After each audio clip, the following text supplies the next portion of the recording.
পোশাক কারখানাগুলোর চলমান সংকট ও উত্তরণের পথ নিয়ে মতবিনিময় সভায় উপদেষ্টাদের সামনেই হট্টগোলের ঘটনা ঘটেছে।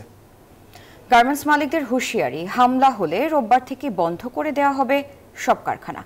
তবে পোশাক কারখানার অস্থিরতার পেছনে বিশেষ কোনো মহলের চক্রান্ত দেখছেন শিল্প উপদেষ্টা। অ্যাডভাইজারদের সাহেবদের কাছ থেকে আমরা ক্লিয়ার কোনো ইনস্ট্রাকশন ছাড়া যাব না। একটু 5 মিনিট বসেন, 5 মিনিট। মূল কার্যক্রম আশুলিয়াস্থ তৈরি পোশাক কারখানাগুলোর চলমান সংকট ও উত্তরণের পথ নিয়ে মতবিনিময় সভা। কিন্তু আনুষ্ঠানিক সকল বক্তব্য শেষ হওয়ার পরে সুনির্দিষ্ট ঘোষণা না থাকায় কারখানা মালিকরা উত্তেজিত। অ্যাডভাইজারদের মহোদয়ের কাছে শুনতে চাই, আপনারা যদি বলেন কালকে থেকে ফ্যাক্টরি আপনারা চালান, সরকার দায়িত্ব নেবে আপনাদের প্রোটেকশন দেওয়ার, আমরা চালাবো। আর না হলে আগামীকাল থেকে আমরা 13-1 দ্বারা অনির্দিষ্টকালের জন্য বন্ধ করে দেব। এমন ঘোষণা সামাল দিতে সামনে আসেন মৎস্য ও প্রাণী সম্পদ উপদেষ্টা। ভাঙচুরের বিরুদ্ধে কঠোর হওয়ার ঘোষণা দেন তিনি। ধ্বংসাত্মক কাজ বন্ধ করুন, যদি বন্ধ না করেন আপনাদের বিরুদ্ধে কঠোর ব্যবস্থা গ্রহণ করা হবে। তবে এতেও সন্তুষ্ট নন কারখানা মালিকগণ। রোববার কারখানায় হামলা হলে মালিকদের পক্ষ থেকে কঠোর হওয়ার ঘোষণা দেন বিজিএমইএ সভাপতি। কালকে ফ্যাক্টরি খোলা পরে যদি একটা ফ্যাক্টরিও বন্ধ হয়, পরশুদিন থেকে সারা বাংলাদেশে আমরা 13 দিয়ে দেব।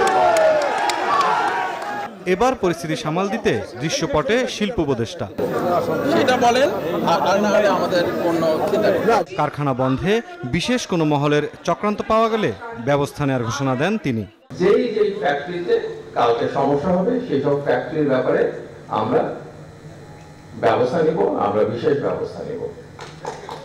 যদি ফ্যাক্টরি বন্ধ করে দিয়ে দেশের অর্থনীতিকে ক্ষতিগ্রস্ত করার জন্য কোনো মহল চেষ্টা করে, সেটা আমরা মনে রাখবো। এর আগে আনুষ্ঠানিক বক্তব্য চলাকালে শ্রমিক নেতৃত্বের বক্তব্যের সময়ও হট্টগোল করেন তৈরি পোশাক কারখানার মালিকরা। সমস্যাগুলো এখানে মাননীয় উপদেষ্টারা আছেন, তাদের সাথে বলতে এসেছি, বলবো না আপনারা এভাবে ডিস্টার্ব দিলে। দফায় দফায় হস্তক্ষেপ করতে হয় বিজিএমইএ সভাপতিকে। আমরা রিকোয়েস্ট করছি, আস্তে আপনারা অনুগ্রহ করে শোনেন। আমরা তো বলছি যে এরপরে যদি আপনাদের কারো বলতে হয় আমরা বলতে দিব, কিন্তু ওনার কথাটা শেষ করতে দেন। মতবিনিময় সভায় কারখানা মালিক শ্রমিকদের প্রতি উৎপাদনের চাকা সচল রাখার আহ্বান জানান শ্রম উপদেষ্টা।